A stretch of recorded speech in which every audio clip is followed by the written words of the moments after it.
അപ്പോൾ പുതിയൊരു വീഡിയോയിലേക്ക് എല്ലാവർക്കും സ്വാഗതം. അപ്പോൾ ഇന്നത്തെ വീഡിയോ എന്ന് പറഞ്ഞു കഴിഞ്ഞാൽ എൻ്റെ ഡെലിവറി എക്സ്പീരിയൻസ് എങ്ങനെയായിരുന്നു എന്നുള്ളതാണ് കേട്ടോ. അപ്പോൾ ഞാൻ ആദ്യം ഒരു കാര്യം പറയാം. അതായത് അതല്ല ഇതിൻ്റെ ഭാഗം തന്നെ. ഏതായാലും എൻ്റെ കല്യാണം കഴിഞ്ഞത് മാർച്ച് 16, 2025 മാർച്ച് 16 കേട്ടോ. അപ്പോൾ നമ്മളെ മനസ്സിലൊരിതെന്ന് പറഞ്ഞു കഴിഞ്ഞാൽ എന്തായാലും ഒരു 1-2 വർഷം കഴിഞ്ഞിട്ട് ഒരു ബേബി മതി എന്നുള്ള ഒരു ഇതായിരുന്നു കേട്ടോ നമുക്ക്. പക്ഷേ ദൈവം നമുക്ക് അതിന് മുന്നേ ഒരു കുഞ്ഞിനെ തന്നു. നമുക്ക് പിറ്റേ മാസം, അതായത് കല്യാണം കഴിഞ്ഞ് മാർച്ചാണെങ്കിൽ ഏപ്രിൽ ഞാൻ പ്രഗ്നൻ്റ് ആയിട്ടോ. അപ്പോൾ ഒരു മാസം കഴിഞ്ഞപ്പോഴത്തേക്ക് ബേബിയായി. അപ്പം സത്യം പറഞ്ഞാൽ ഇതിനെപ്പറ്റി ഒരു എന്തോന്ന് പ്രഗ്നൻ്റ് ആയി അതിൻ്റെ എങ്ങനെ അത് ഇനി ഒരു അമ്മയാണെന്നൊക്കെ ഉള്ളത് അങ്ങനെ ഒരു ഇത് എന്നെക്കൂടി ചിന്തിക്കാൻ സമയത്ത് പറ്റുന്നില്ലായിരുന്നു എന്താ പറഞ്ഞാലും. പിന്നെ ആദ്യത്തെ മാസം തൊട്ട് അവസാനത്തെ മാസം വരെയും എനിക്കങ്ങനെ വലിയൊരു പ്രശ്നങ്ങളും ഈ പ്രഗ്നൻ്റ് ആയിരുന്ന സമയത്ത് എനിക്ക് യാതൊരു അങ്ങനെ പ്രശ്നങ്ങളൊന്നും ഇല്ലായിരുന്നു.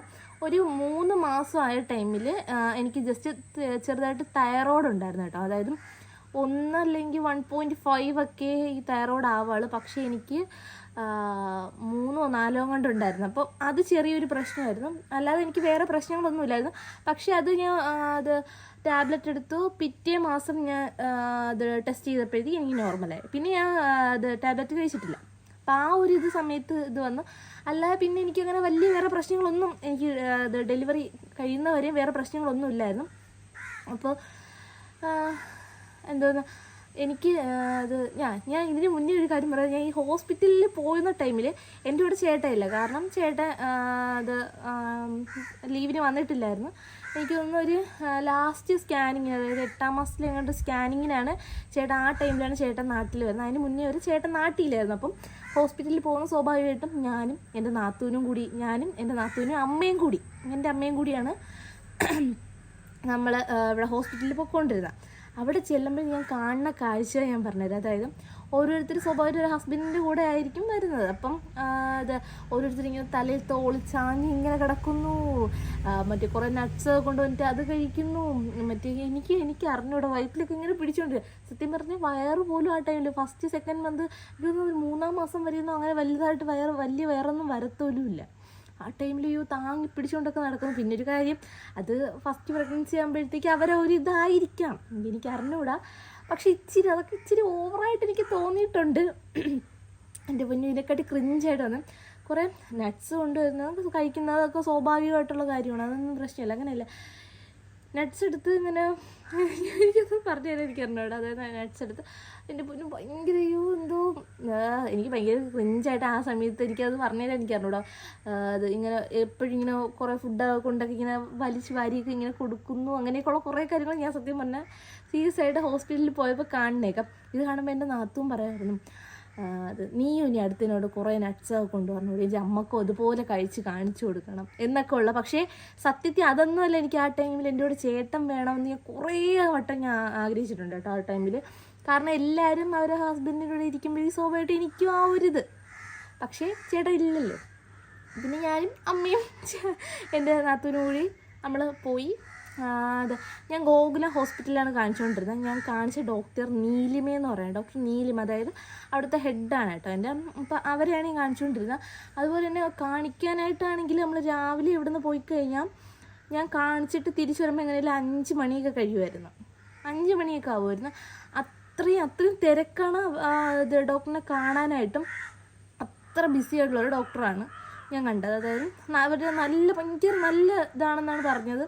അങ്ങനെ എല്ലാവരെയും കുറേ പേരെടുത്ത് നമ്മളിങ്ങനെ ചോദിച്ചാണ് ലാസ്റ്റ് അവരെ കാണിക്കാനൊരു തീരുമാനത്തിലെത്തിയ.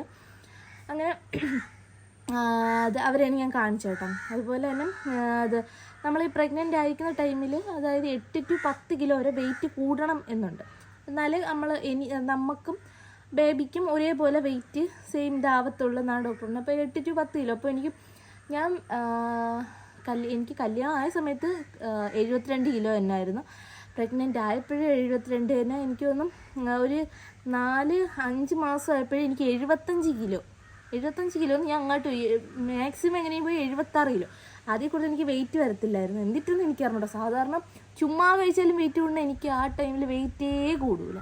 എന്നിട്ട് എനിക്ക് പിന്നെ ഞാൻ വെജായിരുന്നു ആ ടൈമിൽ, നോൺ വെജ് ഒന്നും കഴിക്കത്തില്ല. അതായത് ഈ പ്രഗ്നൻ്റ് ആയ ശേഷം അത് 9ാമത്തെ മാസം, അതായത് ഡിസംബർ ഫസ്റ്റാണ് ഞാൻ ഈ ചിക്കനായിട്ട് എന്തെങ്കിലും കഴിക്കണം. അതിന് മുന്നേ മീൻ കൂട്ടൂല, ചിലപ്പോൾ മാത്രം നോൺ വെജ് കഴിക്കും. അതായത് എന്താണ് ഈ ഇത് മാത്രം മീൻ പൊരിച്ചത് ചിലപ്പോൾ ഒരു പീസ് കഴിച്ചാൽ പിന്നെ എങ്ങനെയെങ്കിലും അമ്മ പറഞ്ഞ് മുട്ടയുടെ വെള്ള എങ്ങനെയും കഴിക്കും. ആ ഡോക്ടർ എന്നെ കുറേ വഴക്ക് പറഞ്ഞിട്ടുണ്ട്, മുട്ടയുടെ വെള്ള കഴിക്കണം എന്നാലേ പറ്റുള്ളൂ എന്നൊക്കെ പറഞ്ഞ് കുറേ വഴക്ക് പറഞ്ഞു. അങ്ങനെ എങ്ങനെയെങ്കിലും ഇത്തിരി പോലും അത് കഴിച്ച്, അല്ലാതെ ഞാൻ അങ്ങനെ നോൺ വെജ് അങ്ങനെ എനിക്ക് ഇഷ്ടമല്ലായിരുന്നു. എന്നിട്ടെന്ന് എനിക്കറിയാം ചിക്കനോ ബീഫോ എല്ലാ സാധനങ്ങളും ഇവിടെ വാങ്ങിക്കുമായിരുന്നു, എനിക്കായിട്ട് വാങ്ങിക്കുമായിരുന്നു. പക്ഷേ ഞാൻ ഒന്നും കഴിക്കത്തില്ലായിരുന്നു. എനിക്ക് അത് ഈ KFC ഒക്കെ വാങ്ങിച്ച് കഴിഞ്ഞാൽ ഫ്രഞ്ച് ഫ്രൈസ് മാത്രം ഞാൻ എടുത്ത് കഴിച്ചിട്ടുണ്ട്. കാരണം എനിക്ക് അത് ഇഷ്ടമുള്ളൂ, ഈ ചിക്കൻ ഇഷ്ടമല്ലായിരുന്നു. എന്നിട്ട് അതെനിക്ക് അറിയാം, ആ സമയത്ത് എന്തായാലും ഒടുക്കത്തെ ഛർദിലായിരുന്നു, ഞാൻ ഭയങ്കരമായിട്ട് ഛർദ്ദിക്കുമായിരുന്നു. അതെനിക്ക് ഭയങ്കര ആ ഒരൊറ്റ കാര്യം എനിക്ക് ഇഷ്ടപ്പെട്ടില്ല. കാരണം ഛർദിലെന്ന് പറഞ്ഞാൽ എൻ്റെ ഭഗവാനി, എനിക്കൊരു 4-5 മാസം വരെ ഞാൻ മുടിഞ്ഞ ഛർദിലായിരുന്നു. അത് മാത്രം എനിക്ക് പ്രഗ്നൻ്റ് ആയിട്ട് എനിക്കിഷ്ടമില്ല. അതുപോലെ തന്നെ നമ്മൾ പ്രഗ്നൻ്റ് ആയിരിക്കുമ്പോൾ എന്ത് സാധനം വേണമെന്ന് പറഞ്ഞാലും വീട്ടിൽ ആ സ്പോട്ടിൽ വാങ്ങിച്ചു തരും. മറ്റേ നമ്മൾ എന്തെങ്കിലും സാധനം വേണമെന്ന് പറഞ്ഞാൽ ഒരു പിറകെ നടന്നാലായിരിക്കും വാങ്ങിച്ചു തരണം. പക്ഷേ എനിക്ക് പ്രഗ്നൻ്റ് ആയിരുന്ന സമയത്ത് അങ്ങനെ വലിയതായിട്ട് അങ്ങനെ ഒന്നും കഴിക്കാമെന്നില്ല. എനിക്ക് മറ്റേ നീലക്കാച്ചിൽ കഴിക്കാം, അങ്ങനെയൊക്കെയുള്ള കുറേ അങ്ങനെയൊക്കെയുള്ള സംഭവങ്ങൾ മാത്രമേ കഴിക്കാൻ തോന്നിയിട്ടില്ല. അങ്ങനെ വലിയതായിട്ട് എനിക്കെല്ലാം കഴിക്കാനൊന്നും തോന്നിയിട്ടില്ല. പിന്നെ ഇതെല്ലാം പോട്ടെ, ഇനി ഹോസ്പിറ്റലിൽ ഡെലിവറി ആ ടൈമിലുള്ള കാര്യം ഞാൻ പറഞ്ഞു. ഡിസംബർ 18-ാം തീയതിയാണ് ഞാൻ അഡ്മിറ്റിന് പോകുന്നത്. എനിക്ക് വേറെ അത് സ്കാൻ ചെയ്തപ്പോൾ എനിക്ക് വേറെ ഒരു പ്രശ്നമില്ല. ശരി, ഡിസംബർ 19-ാം തീയതി എനിക്ക് ബേബി വരും എന്ന് ഡോക്ടർ ഉറപ്പിച്ച് പറഞ്ഞു. അപ്പോൾ 18-ാം തീയതി അഡ്മിറ്റ് ആവാൻ പറഞ്ഞു. ശരി, ഓക്കെ, 18-ാം തീയതി അഡ്മിറ്റ് ആവാം. അങ്ങനെ 18-ാം തീയതി രാവിലെ നമ്മളവിടെ പോയി. ഡിസംബർ 18 രാവിലെ ഒരു 10 മണിയായെന്ന് തോന്നുന്നു. 10 മണിയായപ്പോഴും നമ്മളിവിടെ നിന്ന് പോയി. അവിടെ എത്തി ഒരു 12 മണിയോടുകൂടി എല്ലാം അവിടെ സെറ്റായി, റൂമൊക്കെ സെറ്റായിട്ട്. ഞാൻ വാർഡിലായിരുന്നു. ആദ്യം പോയപ്പോൾ ഞാൻ റൂമൊന്നും എടുത്തില്ല. ആദ്യം പോയപ്പോൾ നമ്മൾ വാർഡിൽ തന്നെ ആയിരുന്നു. അത് അപ്പോഴേ വൈകിട്ട് ഒരു 6-7 മണിയായപ്പോഴത്തേക്ക് ഡോക്ടർ പറഞ്ഞു ഇങ്ങനെ PV ചെയ്യണം. ഞാൻ ഇതിന് മുന്നേ കുറേ വീഡിയോസ് കണ്ടിട്ടുണ്ട്. ഈ PV ചെയ്യാൻ ഭയങ്കര വേദനയാണ്, അങ്ങനെ കുറേ കാര്യങ്ങളൊക്കെ ഞാൻ കേട്ടിട്ടുണ്ട്. അപ്പോൾ അമ്മ എൻ്റെ അടുത്ത് പറഞ്ഞു ഭയങ്കര വേദനയൊന്നുമില്ല, എന്നാലും വേദനയുണ്ട്, അത്രയേ ഉള്ളൂ, ഭയങ്കര ഇതൊന്നുമില്ല എന്നൊക്കെ അമ്മ ഇങ്ങനെ പറഞ്ഞു. പക്ഷെ എന്നാലും ആ ഒരു വീഡിയോ കുറേ പേരിങ്ങനെ പോയിട്ട് കരഞ്ഞുകൊണ്ടൊക്കെ തിരിച്ചു പറഞ്ഞ വീഡിയോ, അങ്ങനെയൊക്കെ ഞാൻ കുറേ വീഡിയോസ് കണ്ടിട്ടുണ്ട്. എനിക്ക് ആ ഒരു പേടി അത് സ്വാഭാവികമായിട്ടുണ്ടായിരുന്നു. അങ്ങനെ അവിടെ ചെന്നു. അപ്പോഴത്തേക്ക് ഇങ്ങനെ PV ചെയ്യാനായിട്ട് വിളിച്ച് ഒരു 7 മണിയോട് കൂടി ഞാൻ PV ചെയ്യാൻ പോയി. സത്യം പറഞ്ഞാൽ PV ചെയ്യാൻ ഭയങ്കര വേദനയാണ്, സത്യമായിട്ട് ഭയങ്കര വേദന. നമ്മൾ വിചാരിക്കണമല്ല, ഭയങ്കര വേദന. ഡോക്ടർ എന്താ ചെയ്തെന്ന് എനിക്കറിയണ്ട, ഇങ്ങനെ തിരിച്ച് വിട്ടെന്നോ എന്തോ, അങ്ങനെ എന്തോ സംഭവം സെറ്റപ്പല്ല, അങ്ങനെ എന്തോ കാര്യം ഡോക്ടർ ചെയ്തപ്പോഴത്തേക്ക് എൻ്റെ അടുത്ത് പറഞ്ഞു ഇന്ന് നൈറ്റ് ചിലപ്പം ഫ്ലൂയിഡ് പൊട്ടിപ്പോവും. അങ്ങനെയാണ് എൻ്റെ അടുത്ത് വന്ന്, ഞാൻ ഇവിടെ തന്നെ കാണും, എന്നെ ഇവിടെ നിന്ന് കാണണം. അതായത് ഞാൻ കാണിച്ച ഡോക്ടറല്ല, അവരെ സ്റ്റുഡൻസാണ് ഇത് കേട്ടോ. അപ്പം അവരാണ് ഇതെല്ലാം എനിക്ക് ചെയ്തത്. അപ്പം ഓക്കെ, ഞാൻ പറഞ്ഞാൽ ഓക്കെ, അവരോട് കാണും, അവർ ചെന്ന് പറയണമെന്ന്. ശരി, ഓക്കെ എന്ന് പറഞ്ഞിട്ട് ഞാൻ നേരെ എൻ്റെ ബെഡിൽ പോയിട്ട് എനിക്ക് ഒരു 10 ആയപ്പോഴത്തേക്ക് എനിക്ക് ജസ്റ്റ് ഒന്ന് മൂത്രം ഒഴിക്കാൻ തോന്നി. ഞാൻ അങ്ങനെ ടോയ്ലറ്റിൽ പോകാനായിട്ട് അപ്പോഴെനിക്ക് അമ്മയുടെ ഇങ്ങനെ പറഞ്ഞാൽ ടോയ്ലറ്റിൽ പോകണമ്മ ഇങ്ങനെ പറഞ്ഞ് ഞാൻ ബെഡിൽ നിന്ന് ഇങ്ങനെ എണീച്ചപ്പോൾ തന്നെ ഫ്ലൂയിഡ് പൊട്ടിപ്പോയി. അപ്പോഴേ തന്നെ ഓടിപ്പോയി അമ്മ ഡോക്ടറെ അടുത്ത് പറഞ്ഞ്. ഡോക്ടർ വന്ന് എന്നെ നേരെ അത് മറ്റേ ഈ കുട്ടിയുടെ ഈ ഇത് എന്തോന്നാണ് കുട്ടിയുടെ ഇത് നെഞ്ചിടിപ്പ് ഒക്കെ നമ്മളിങ്ങനെ നോക്കും. അത് എന്തോ ഒരു സംഭവം വെച്ചിട്ട് അവരിങ്ങനെ നോക്കും, അത് കറക്റ്റ് കുട്ടി ശ്വാസം കിട്ടുന്നുണ്ടോ, അങ്ങനെയൊക്കെയുള്ള കുറച്ച് കാര്യങ്ങൾ ഞാൻ ചെക്ക് ചെയ്യാം ടൈമിൽ. അപ്പോൾ പൾസൊക്കെ നോക്കിയിട്ട് നേരെ എടുത്തോണ്ട് വേറെ പ്രശ്നമൊന്നുമില്ല, നേരെ ലേബർ റൂമിൽ പോകാനായിട്ട് പറഞ്ഞ്. അങ്ങനെ നേരെ അവിടെ നിന്നും എന്നെ ഒരു സ്ട്രക്ചറിൽ നേരെ ഇത് ലേബർ റൂമിൽ. എനിക്ക് ഹെൽത്ത് കാർഡോ അല്ലെങ്കിൽ ഇൻഷുറൻസോ ഒന്നും ഇല്ലായിരുന്നു കേട്ടോ ടൈമിൽ. എനിക്ക് ഹെൽത്ത് കാർഡൊന്നും ഇല്ലാത്തതുകൊണ്ട് ഹെൽത്ത് കാർഡ് ഉള്ളവരെല്ലാം വേറെ സെപ്പറേറ്റ് ലേബർ റൂമിലും, അല്ലാതെ ഈ എനിക്ക് ഫുള്ള് പൈസയിലൊക്കെ ആയിരുന്നു കേട്ടോ. അപ്പോൾ അതുകൊണ്ട് സ്യൂട്ട് ലേബറിലായിരുന്നു എന്നെ കൊണ്ടുപോയത്. അപ്പം അവിടെ പോയി ഞാനല്ലാതെ 3 പേര് മാത്രമേ അതിൻ്റെ അകത്ത്, എന്നെയും കൂട്ടി 3 പേര് മാത്രമേ അതിനകത്തുള്ളായിരുന്നു കേട്ടോ. അപ്പം അവിടെ ചെന്ന് എൻ്റെ കൂടെ ചേട്ടനോ അല്ലെങ്കിൽ അമ്മയ്ക്കോ ആർക്കെങ്കിലും നിൽക്കാം എൻ്റെ കൂടെ. അപ്പം അമ്മ സ്വാഭാവികമായിട്ടും എൻ്റെ കൂടെ വന്ന് ഒരു 10 ആ ടൈമിൽ എനിക്ക് വലിയ വേദന ആ ടൈമിലില്ല, ചെറിയൊരു വേദന മാത്രമേ ഉള്ളായിരുന്നു. ഒരു 11-12 മണിയായപ്പോൾ ഇച്ചിരി നല്ല വേദന വരാൻ തുടങ്ങി. അതുപോലെ ഞാൻ കിടന്ന ബെഡ് മൊത്തത്തിൽ ഈ ഫ്ലൂയിഡായിട്ടുണ്ടായിരുന്നു. ആ ടൈമിൽ ഇങ്ങനെ എനിക്ക് പോയിക്കൊണ്ട് ഇങ്ങനെ ഇരിക്കുകയാണ്. ഫ്ലൂയിഡും ചെറുതായിട്ട് ഇങ്ങനെ ബ്ലഡും ഒക്കെ ഇങ്ങനെ ആയി. ഇങ്ങനെ ഒരു 3-4 ഷീറ്റ് ഒരു മാറ്റിയായിരുന്നു ആ ടൈമിൽ. എനിക്ക് ഇങ്ങനെയെങ്കിലും എന്നെ പിടിച്ച് എണീപ്പിക്കും, എന്നിട്ട് ഷീറ്റ് മാറ്റി എനിക്ക് കാരണം ഫുള്ള് അതിലങ്ങ് ആയിപ്പോയുണ്ട്. അതുകൊണ്ട് 2-3 ഷീറ്റൊക്കെ എനിക്ക് മാറ്റിയിടണം. പിന്നെ ഒരു 1-2 മണിയോടുകൂടി എനിക്ക് ഭയങ്കര വേദന, അതായത് സഹിക്കാൻ പറ്റാത്ത വേദന. ഈ ഭയങ്കര വേദന ഒന്നും ഭയങ്കര വേദന. അതിനും അവിടെ ഞാൻ ചെന്ന് ഒരു 12 മണിയൊക്കെ ആയപ്പോഴത്തേക്ക്, 12 ആയില്ല എന്നൊന്ന് 11:45 ആ ടൈമിലൊക്കെ ആയപ്പോഴത്തേക്കും ഒരു ഡോക്ടർ വന്നിട്ട് ആ ടൈമിൽ എന്നെ PV ചെയ്തായിരുന്നു. അപ്പോൾ എൻ്റെ അടുത്ത് പറഞ്ഞ് രാവിലെ ആവും ഇങ്ങനെ പറഞ്ഞു. അപ്പോഴത്തേക്കും ഓക്കെ, ആ ടൈമിൽ എനിക്ക് വേറെ പ്രശ്നമൊന്നുമില്ല, കൊച്ച് തിരിഞ്ഞ് വന്നിട്ടില്ല എന്നാണ് ഇങ്ങനെ പറഞ്ഞത്. ഞാൻ പറഞ്ഞാൽ ഓക്കെ, അത് ശരി. എന്നിട്ട് എനിക്ക് 2 മണിയായപ്പോഴത്തേക്കും ഇത് ഭയങ്കര വേദന കൂടി. അപ്പോൾ അവിടെ ആ ലേബർ റൂമിനകത്ത് വേറൊരു ഡോക്ടറാണ് ഇരിക്കുന്നത്. അതായത് രണ്ടാമത് തന്നെ PV ചെയ്ത ഡോക്ടറും അല്ല, വേറൊരു ഡോക്ടറാണ് എൻ്റെ അടുത്ത് നിൽക്കുന്നത്. അപ്പോൾ അവരും എൻ്റെ അടുത്ത് പറഞ്ഞു, അവർ വീണ്ടും എൻ്റെ PV ഒന്നും ചെയ്തില്ല, 3ാമത് PV ഒന്നും ചെയ്തില്ല. അവർ കുറേ നേരം ഞാൻ ഒരു തുള്ളി കണ്ണീരും എൻ്റെ കണ്ണിൽ നിന്നില്ല. പക്ഷേ ഞാൻ എൻ്റെ വിളിയിട്ട് അമ്മ അതിനെ കാട്ടി ഭയങ്കര കരച്ചിലായിരുന്നു. അപ്പം ഈ വിളിയപ്പോഴത്തേക്ക് അവിടെ നഴ്സൊക്കെ എൻ്റെ അടുത്തുകൊണ്ട് പറയും, മോളെ നീ കുറച്ച് സമയം കൂടി ഉള്ളൂ, അങ്ങനെ ഇങ്ങനെയൊക്കെ എൻ്റെ അടുത്ത് പറയും. പക്ഷേ അവരെല്ലാവരും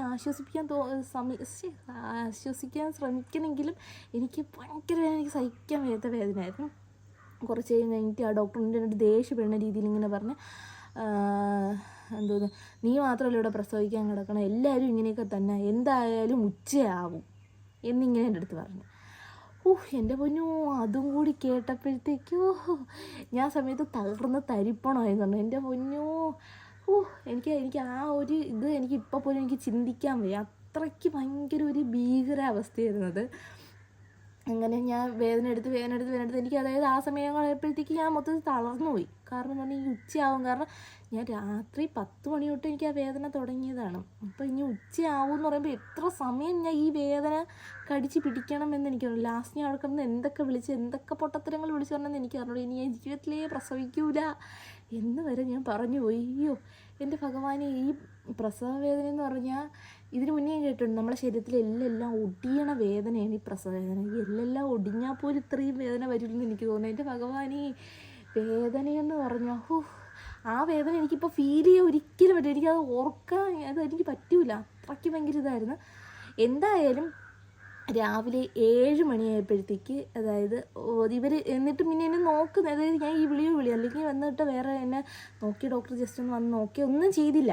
7 മണിയായപ്പോഴത്തേക്ക് ഞാൻ വിളിച്ച് ലാസ്റ്റ് അമ്മ പറഞ്ഞു, എൻ്റെ ഈ വിളിയും കേട്ടിട്ട് അമ്മയ്ക്ക് അവിടെ നിൽക്കാൻ ഒട്ടും വയ്യാതായപ്പോഴത്തേക്ക് ചേട്ടനെ വിളിച്ചിട്ട് ഇങ്ങനെ പറഞ്ഞ്, എൻ്റെ ബ്രദറിനെ വിളിച്ചിട്ട് ഇങ്ങനെ പറഞ്ഞു, ചേട്ടൻ വന്നില്ലല്ലോ. അപ്പം എൻ്റെ ബ്രദറിനെ വിളിച്ചിട്ട്, മക്കളെ പറ്റത്തില്ല എന്ന് തോന്നുന്നു, നമുക്ക് സിസേറിയൻ ചെയ്യാം, ഇത് നോർമൽ ഡെലിവറി വേണ്ട, നമുക്ക് സിസേറിയൻ ചെയ്യാം.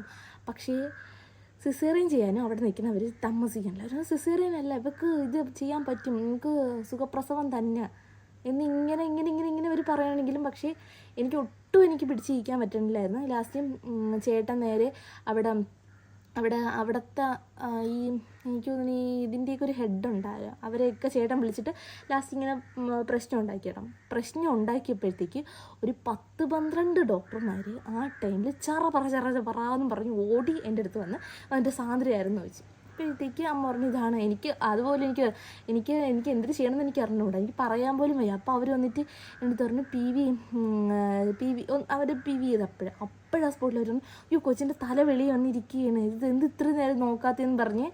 അതെന്നെ നോക്കിയ ഡോക്ടർ ഒന്നുമല്ല, അവരാരുമല്ല, വേറെ ഏതൊക്കെയോ ഡോക്ടറാണ് എൻ്റെ അടുത്ത് വന്ന ആ സമയത്ത്. എന്നിട്ട് അവരെന്നെ നേരെ എടുത്ത്, അതായത് തൊട്ടടുത്ത് തന്നെ, അത് അവിടെ നിന്ന് ജസ്റ്റ് ഒരു 3-4 കാലെടുത്ത് വെച്ച് കഴിഞ്ഞാൽ അതായത് അവിടെ പ്രസവിക്കുന്നതായിട്ടൊരു സെറ്റപ്പ് ഉണ്ട്, അവിടെ ആയി. അപ്പോൾ എന്നെ ഒരു ജസ്റ്റ് ഒരു വീൽ ചെയർ കയറ്റി ഇരുത്ത്, ആ വീൽ ചെയർ കയറി ഇരിക്കാൻ പോലും എനിക്ക് അത്രയ്ക്ക് വയ്യായിരുന്നു. കാരണം എന്തോ ഇങ്ങൊന്ന് താഴെ വീഴുന്ന പോലെ എനിക്കത് അറിഞ്ഞൂടെ, എന്തൊക്കെയോ അങ്ങനെ എന്തോ ഒരു ഫീലായിരുന്നു. അങ്ങനെ അവരെല്ലാവരും എന്നെ 2 ഡോക്ടർമാർ കൂടിയാണ് എന്നെ പിടിച്ച് നേരെ വീൽ ചെയർ ഇരുത്തിയിട്ട് നേരെ എന്നെ അപ്പുറത്ത് പോയി.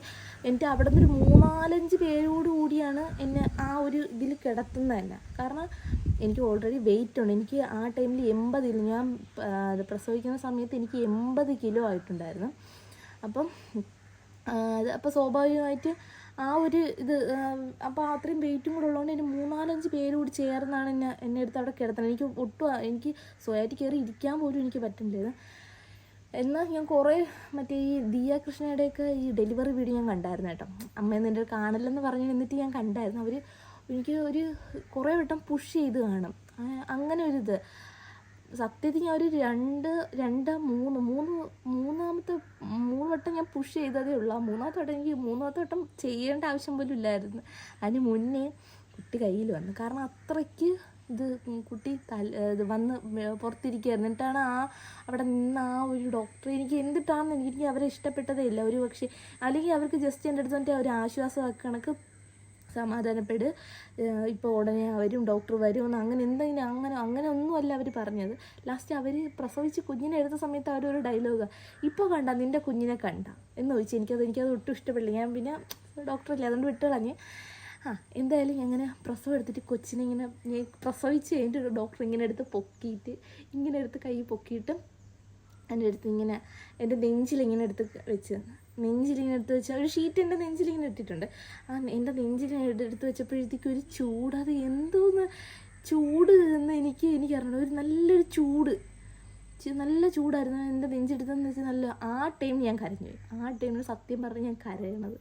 അതിന് മുന്നേ ഒരു തുള്ളി കണ്ണീര് പോലും എൻ്റെ കണ്ണില്ല. പക്ഷെ ആ ടൈമിൽ ഞാൻ കരഞ്ഞു പോയി. എനിക്ക് ഭയങ്കര എൻ്റെ പൊന്നു. ആ സമയത്താണ് എൻ്റെ വേദനകളും തീർന്നത്. ആ സമയത്ത് പിന്നെ എനിക്ക് വേറെ ഒന്നും ഇത് ഇല്ല. ഞാൻ എനിക്കത് ഓർക്കാൻ കൂടി എനിക്ക് പറ്റണില്ല. അങ്ങനത്തെ ഒരു അവസ്ഥയിലായിരുന്നു എൻ്റെ പ്രസവം എന്ന് പറഞ്ഞാൽ. അതോടുകൂടി എനിക്കിനി ഒരു സെക്കൻഡ് ഒരു വട്ടം കൂടി പ്രഗ്നൻ്റ് ആവാൻ പറ്റുമോ ഇല്ലേ എനിക്കറിയില്ല. ഒരിക്കലും ഇതൊന്നും എൻ്റെ മനസ്സിൽ നിൽക്കുന്നതുകൊണ്ട് തന്നെ എനിക്ക് അങ്ങനെ എനിക്ക് ചിന്തിക്കാൻ കൂടി എനിക്ക് പറ്റത്തില്ല. അങ്ങനത്തെ ഒരു സ്റ്റേജിലായിപ്പോയി. അപ്പം അമ്മ എല്ലാവരും പറഞ്ഞു അങ്ങനെയൊന്നും ഇല്ല മക്കളെ, അതൊന്നും ഇല്ല, ഇതാണെന്നൊക്കെ പറഞ്ഞ്. പക്ഷേ ഭയങ്കര എനിക്ക് അതിനെക്കാടി ഭയങ്കര ആഗ്രഹമുള്ള ഒരു കാര്യമായിരുന്നു. അതായത് കുഞ്ഞ് കുഞ്ഞ് ജനിച്ചപ്പോൾ അമ്മയ്ക്ക് കൂടെ എൻ്റെ കൂടെ, അതായത് പ്രസവിക്കുന്ന സ്ഥലത്തും വരായിരുന്നു. പക്ഷേ അമ്മയുടെ കരച്ചിലുണ്ട്. ഡോക്ടർ ലാസ്റ്റ് അമ്മേനെ അകത്ത് കയറ്റിയില്ല കേട്ടോ. അമ്മ എടുത്ത് പറഞ്ഞാൽ ജസ്റ്റ് ആ ഒരു കർട്ടനാണ്, ആ കർട്ടൻ്റെ പുറത്ത് നിൽക്കാൻ പറഞ്ഞു. അങ്ങനെ അമ്മ വന്ന് കൊച്ചിൻ്റെ കരച്ചിൽ കേട്ടപ്പോഴത്തേക്ക് അമ്മയോട് നിന്നൊരു ഒറ്റ ഓട്ടം ഇറങ്ങി നേരെ പുറത്ത് ചേട്ടനും എൻ്റെ നാത്തൂനൊക്കെ നിൽക്കുന്നുണ്ടായിരുന്നു. അപ്പോൾ അവരുടെ അടുത്ത് എൻ്റെ കൊച്ച് ജനിച്ചു, എന്ത് കൊച്ചെന്നറിയത്തില്ല, കൊച്ച് ജനിച്ചെന്ന് പറഞ്ഞു. എന്നിട്ട് നേരെ നമ്മളിവിടെ അടുത്തൊരു ആൻറ്റിയുണ്ട്, രമ്യ എന്ന് പറയുന്ന ആൻറ്റി അടുത്ത് ഇങ്ങനെ, ആൻറ്റി അവിടുത്തെ അറ്റൻഡറാണ് കേട്ടോ. അപ്പോൾ ആൻറ്റി അടുത്ത് ജസ്റ്റ് ഒന്ന് കയറി നോക്കൂ, എന്തൊരു കൊച്ചാണെന്ന് അവർ പറഞ്ഞില്ല. കൊച്ചിൻ്റെ സൗണ്ട് കേട്ട് അപ്പോൾ കൊച്ചു ജനിച്ചെന്ന് എനിക്ക് മനസ്സിലായി. കാരണം ഞാൻ മാത്രമേ അതിനകത്തുള്ളായിരുന്നു. അപ്പോൾ സ്വാഭാവികമായിട്ട് എൻ്റെ കൊച്ചാണെന്ന് നമുക്ക് മനസ്സിലായി. അപ്പോൾ എന്തോന്ന് കൊച്ചൊന്ന് ജസ്റ്റ് പോയി നോക്കുന്നുണ്ട്. ആൻറ്റിക്ക് അതിൻ്റെ അകത്ത് അങ്ങനെ വലുതായിട്ട് ഈ അറ്റൻഡർമാർക്ക് അതിൻ്റെ അകത്ത്, കാരണം അതിനകത്തേക്ക് സ്പെഷ്യലായിട്ട് എല്ലാം വേറെ സെപ്പറേറ്റ് ഇതാണ്. അല്ലാതെ ഈ പുറത്തെ ലേബർ റൂമിൽ അത് അപേക്ഷിച്ച് അങ്ങനെ അല്ലായിരുന്നു. അകത്ത് ബാക്കി എല്ലാത്തിനും ഓരോരുത്തരും ആൾക്കാരുണ്ട്. അപ്പം അവർക്ക് അതിൻ്റെ അകത്ത് കയറിക്കൂടെ. എന്നാലും ആൻറ്റി ജസ്റ്റ് എങ്ങനെയും കയറി വന്ന് നോക്കി. അപ്പോഴേ പറഞ്ഞു ഓക്കെ ആൺകുട്ടിയാണ്. ആൻറ്റി നേരെ അതുവഴി തിരിച്ചറിഞ്ഞിട്ട് അമ്മയടുത്ത് ആൻറ്റി പറഞ്ഞ് ആൺകൊച്ചാണ്. ആ ഒരു അമ്മ ഓടി നേരെ ഫസ്റ്റ് ചേട്ടനെ വിളിച്ച് പറഞ്ഞ്. കാരണം എൻ്റെ എൻ്റെ ഇത് കേട്ടിട്ട് അമ്മ എൻ്റെ അടുത്ത് പറഞ്ഞത് അവൻ മുടുക്കത്തെ കരച്ചിലായിരുന്നു. അവന് ഭയങ്കര സങ്കടമായിരുന്നു. ഇതേപോലെ നിൻ്റെ വിളിയൊക്കെ കേട്ടെന്ന് പറഞ്ഞാൽ അമ്മയ്ക്ക് അവിടെ വെച്ച് ഫോണൊക്കെ വിളിക്കാം. അപ്പം ഇതെല്ലാം കേട്ട് ഭയങ്കര ഇതായിരുന്നു. ഉറങ്ങിയിട്ട് പോലും ഇവരാരും ഉറങ്ങിയത് പോലും ഇല്ല. ഞാനും ഉറങ്ങിയില്ല, ഇവരാരും ഉറങ്ങിയിട്ട് പോലും ഇല്ല. അപ്പം അങ്ങനെ പുറത്ത് വന്നപ്പോഴത്തേക്ക് കൊച്ചിനെ നേരെ ക്ലീൻ ചെയ്ത് എടുത്ത് നേരെ എന്നിട്ട് പുറത്ത് കൊണ്ടുപോയപ്പോൾ ആ ഒരു ഇതെനിക്ക് വീഡിയോ ആയിട്ട് എനിക്കത് കാണണമെന്ന് എനിക്ക് ഭയങ്കര ആഗ്രഹമായിരുന്നു. എല്ലാവരും എല്ലാവരും എക്സ്പ്രഷൻ അതെനിക്ക് കാണണമെന്ന് ഭയങ്കര ആഗ്രഹമായിരുന്നു കേട്ടോ. പക്ഷേ എനിക്ക് സത്യത്തിൽ കാണില്ല. ഒരു മനുഷ്യർ വീഡിയോ എടുത്തിട്ട് എല്ലാവരും കൊച്ചിൻ്റെ വീഡിയോ എടുക്കാൻ മാത്രമായിരുന്നു. എന്നാൽ എല്ലാവരും ഒരു ഇതെടുക്കാനായിട്ട് ആരും ഇതാക്കിയില്ല. എനിക്ക് കാണണമെന്ന് ഭയങ്കര ആഗ്രഹമായിരുന്നു. പക്ഷേ അതാരും എടുത്തില്ല. എല്ലാവരും അമ്മയുടെ ഇത് വെച്ച് എനിക്ക് ഇത് എക്സ്പീരിയൻസ്, അതായത് അമ്മ എല്ലാവരും എങ്ങനെയായിരുന്നു, എല്ലാവരും എക്സ്പ്രഷൻ എങ്ങനെയായിരുന്നു അമ്മ എനിക്ക് പറഞ്ഞാൽ ആദ്യം കൊച്ചിനെ കൊണ്ടുവന്നപ്പോഴത്തേക്ക് സ്വയം ചേട്ടൻ ഇല്ലല്ലോ വാങ്ങിക്കാം. അപ്പം അമ്മ വാങ്ങിക്കും എന്നുള്ളൊരിതായിരുന്നു. പക്ഷേ എൻ്റെ ബ്രദറിനെ കൊച്ചിനെ വാങ്ങിക്കാൻ ഭയങ്കര ആഗ്രഹമായിരുന്നു. നേരെ കൊച്ചിനെ കൊണ്ടുവന്നപ്പോൾ അമ്മയോട് ചോദിച്ചു, അമ്മ ഞാൻ കൊച്ചിനെ ആദ്യമായിട്ട് എടുത്തോട്ടാന്ന് ചോദിച്ചു. മക്കളിടെന്ന് പറഞ്ഞ് അവനാണ് കൊച്ചിനെ ആദ്യമായിട്ട് വാങ്ങിക്കുന്നത് കേട്ടോ. കൊച്ചിനെ ആദ്യമായിട്ട് അവനാണ് വാങ്ങിക്കണം. ഭയങ്കര സന്തോഷമായിരുന്നു. അവൻ കരഞ്ഞു പോയി എന്നാണ് അമ്മേൻ്റെ അടുത്ത് വന്നിട്ട് പറഞ്ഞാൽ. അവൻ കരഞ്ഞു പോയായിരുന്നു. എന്തോ എനിക്ക് ഇപ്പോഴും ആലോചിക്കുമ്പോൾ എനിക്ക് ആ ഒരു മൊമെൻറ്റ് ഭയങ്കര പ്രൗഡായിട്ട്, അല്ലെങ്കിൽ എന്തോ ഭയങ്കര ഒരിത് തോന്നും. പക്ഷേ എന്തോന്ന് ഈ ഞാൻ അനുഭവിച്ച വേദനയെക്കുറിച്ച് ഓർത്ത് കഴിഞ്ഞാൽ എനിക്ക് ഒന്നുകൂടി പ്രസവിക്കാൻ പോയിട്ട് എനിക്കത് ചിന്തിക്കാൻ കൂടി എനിക്ക് പറ്റത്തില്ല. ആ ഒരു ഇത് ഒരിക്കലും ഞാൻ ഇത്രയും ചിരിച്ചുകൊണ്ടാണ് പറയുന്നത്. സത്യം പറഞ്ഞ് എനിക്കത് ഓർക്കുമ്പോഴത്തേക്കും എന്ത് പറയും, ഞാൻ ചില ദിവസം ഈ പ്രഗ്നൻ്റ് ഞാൻ ഈ ഡെലിവറി കഴിഞ്ഞ് വന്നതിന് ശേഷം ഓരോ ദിവസം രാത്രി ഇങ്ങനെ ആലോചിക്കുമ്പോഴത്തേക്കും എനിക്ക് എന്തോ എൻ്റെ ജീവിതത്തിൽ ഉണ്ടായാലും ഏറ്റവും വലിയ വേദനയാണ് ഇത്. ഞാൻ അപ്പോൾ വിചാരിച്ചു ഒരുപക്ഷെ സി സെക്ഷൻ ആയിരിക്കും ഏറ്റവും ബെറ്റർ. പക്ഷേ അല്ല, സി സെക്ഷൻ അല്ല. നമ്മൾ അനുഭവിക്കുന്ന ആ ഒരു ടൈം വേദന സി സെക്ഷൻ്റെ അത്രയും വരത്തേയില്ല. അയ്യോ എൻ്റെ പൊന്നു. എന്നാൽ ചോദിക്കാം, സി സെക്ഷൻ ഇവിടം തൊട്ട് ഇതുവരെ ഇങ്ങനെ കീറിയിട്ടാണ് സി സെക്ഷൻ ചെയ്യുന്നത്. ഇപ്പോൾ ആ ഒരു വേദന 1 മാസത്തോളം 2 മാസത്തോളം വേദന. പക്ഷേ നമ്മൾ നോർമൽ ഡെലിവറി ആണെങ്കിൽ ആ ഒരു പ്രശ്നമൊന്നുമില്ല. അതായത് നമ്മൾ അനുഭവിച്ച് നമ്മൾ പ്രസവിക്കുന്ന ആ ഒരു വേദന മാത്രമേ ഉള്ളൂ. അത് കഴിഞ്ഞ് പിന്നെ നോർമലാവും. പക്ഷേ സി സെക്ഷൻ ആണെങ്കിൽ പിന്നെ 1-2 മാസം റെസ്റ്റും അങ്ങനെ കുറേ പ്രശ്നങ്ങളൊക്കെ ഉണ്ട്. എനിക്ക് സി സെക്ഷനെ കുറിച്ച് അറിയത്തില്ല, കാരണം എൻ്റെ അമ്മ എൻ്റെ വീട്ടുകാരും സി സെക്ഷൻ ചെയ്തിട്ടില്ല.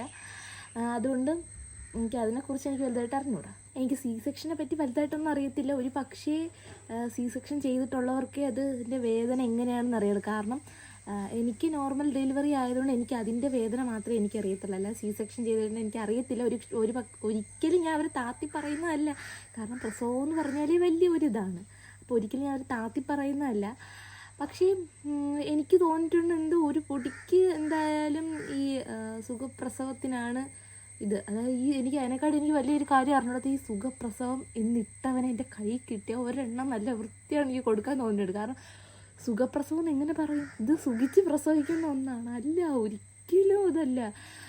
എൻ്റെ പൊന്നെ, ഒരു പെണ്ണിൻ്റെ ജീവിതത്തിലെ ഏറ്റവും വലിയ ഒരു ഇതായിട്ട് ഒരിക്കലും ഞാൻ വിചാരിച്ചു പീരീഡ്സിനെ കടിച്ചു കൂടി ഒരു വേദന അത്രേ കാണുള്ളൂ എന്നാണ് വിചാരിച്ചത്. ഒരിക്കലും ഇങ്ങനെ ഒരു വലിയ ഒരിതാണെന്ന് ഞാൻ ഒരിക്കലും കരുതിയിരുന്ന ജീവിതത്തിൽ ഞാൻ കരുതിയിട്ടേയില്ല. പക്ഷേ പീരീഡ്സിൻ്റെ വേദന ഒന്നുമല്ല ഇതിന് മുമ്പിൽ, ഒരിക്കലും ഒന്നുമല്ല. പീരീഡ്സിൻ്റെ വേദന ഒന്നുമല്ല. എന്നാൽ ചോദിക്കും, പീരീഡ്സിൻ്റെ പുറത്തുനിന്ന് കാണുന്നവർക്ക് പീരീഡ്സിൻ്റെ വേദന ഒരിതുമല്ല. പക്ഷെ സത്യത്തിൽ അതായത് നമ്മൾ ഈ കല്യാണം കഴിച്ച് ഒരു കുഞ്ഞാവുന്നതിനൊക്കെ മുന്നേ തന്നെ നമുക്ക് ഈ പീരീഡ്സിൻ്റെ വേദന ഏറ്റവും വലിയ വേദനയാണ് തന്നെ. കാരണം ഒരിക്കലും ഒരു പെണ്ണിന് പെട്ടെന്ന് എല്ലാ മാസവും നമ്മൾ ഇങ്ങനെ വേദന സഹിക്കണമെങ്കിൽ ഒന്ന് ആലോചിച്ച് നോക്കിയാണ്. ഇതിൻ്റെ 100 ഇരട്ടി വേദനയാണ് ആ ഒറ്റ ദിവസം നമ്മൾ പ്രസവിക്കുന്ന ദിവസം നമ്മൾ അനുഭവിക്കുന്നത്. അപ്പോൾ എനിക്ക് തോന്നുന്നു ഏറ്റവും കൂടുതൽ അത് കഴിഞ്ഞിട്ടും നമ്മളിപ്പം പ്രസവം കഴിഞ്ഞു അതിന് ശേഷവും ഏറ്റവും കൂടുതലും ഈ കെയർ വേണ്ടത് ഒരു പക്ഷേ ഒരു പെണ്ണിന് ഏറ്റവും കൂടുതൽ വേണ്ടത് അത് സ്വന്തം ഹസ്ബൻഡിൻ്റെ അടുത്തു നിന്നായിരിക്കും. എന്ന് വെച്ചാൽ കുഞ്ഞിനെ മാത്രം എന്നിട്ടിങ്ങനെ നോക്കുന്നതും അല്ല, കുഞ്ഞ് കിട്ടിയ ശേഷം ആ അത് ഒരിക്കലും നമുക്ക് ഇതാക്കാൻ പറ്റില്ല. അപ്പോഴും നമുക്ക് ഹസ്ബൻഡിൻ്റെ അടുത്തു നിന്നുള്ള ആ സ്നേഹമാണ് കൂടുതൽ വേണ്ടത്. അപ്പം നമുക്ക് അതായത് ഇങ്ങനെ ഒരു ഇത് തോന്നും, കൊച്ചു വന്നതിന് ശേഷം അപ്പം നമ്മളടുത്തൊരിതില്ല, അങ്ങനെ ഇതൊക്കെ തോന്നും. അതുപോലെ വീട്ടുകാർ കാണിക്കുന്നതും അതൊക്കെ ഈ ഒരു പ്രസവം കഴിഞ്ഞ ശേഷമുള്ള അതിൻ്റെ ഒരു വലിയ ഭാഗമാണ് ഇതൊക്കെ. അത് ഒരു ജസ്റ്റ് നിന്ന് പ്രസവ സുരക്ഷയിലുള്ളതാണ് ഇതൊക്കെ. ഒരു പ്രസവ സുരക്ഷ നമ്മളെ ബോഡിക്ക് ചെയ്യേണ്ടത് മാത്രമല്ല, നമ്മൾ മെൻ്റലിയും കൂടി നല്ലൊരു ഇതാവണം. എന്നാൽ മാത്രമേ നമ്മൾ ഓക്കെ ആയിട്ട് തന്നെ വരത്തുള്ളൂ. അല്ലാതെ പ്രസവത്തിൻ്റെ ആ ഒരു ഇത് നമ്മൾ പെട്ടെന്ന് ഒരിക്കലും റിക്കവറിയായി വരത്തില്ല. പതുക്കെ നമുക്ക് വരാൻ പറ്റുള്ളൂ. അത് മനസ്സിലാക്കുക എന്നുള്ളതാണ് ഓരോ ഹസ്ബൻഡിനെയും അതുപോലെ അവരെ വീട്ടുകാരെയും ഉള്ള ഓരോ ഇത്. പ്രസവിച്ച ഒരു സ്ത്രീ ഒരിക്കലും ഒരു പെണ്ണ് നിനക്കത് പോയി ചെയ്തുകൂടെ, നിനക്കിത് ചെയ്തുകൂടെ അങ്ങനെ ചോദിക്കാൻ പറ്റത്തില്ല. അത് സാധിക്കൂല. അപ്പോൾ ഇതൊക്കെയായിരുന്നു എൻ്റെ ഡെലിവറി എക്സ്പീരിയൻസ്. അപ്പോൾ എങ്ങനെ ഉണ്ടായിരുന്നെന്ന് ജസ്റ്റ് എല്ലാവരും ഒന്ന് കമൻറ്റ് ചെയ്യാൻ മറക്കണ്ട. അതുപോലെ തന്നെ വേറെ എന്തെങ്കിലും വീഡിയോസ് വേണമെങ്കിൽ ജസ്റ്റ് ഒന്ന് കമൻറ്റ് ചെയ്യാനും മറക്കണ്ട. ഇഷ്ടപ്പെട്ട ഇപ്പോൾ തന്നെ ലൈക്ക് ചെയ്യാനും സബ്സ്ക്രൈബ് ചെയ്യാനും മറക്കണ്ട. അടുത്തൊരു പുതിയൊരു വീഡിയോ ആയിട്ട് നാളെ വരുന്നതായിരിക്കും. Bye bye.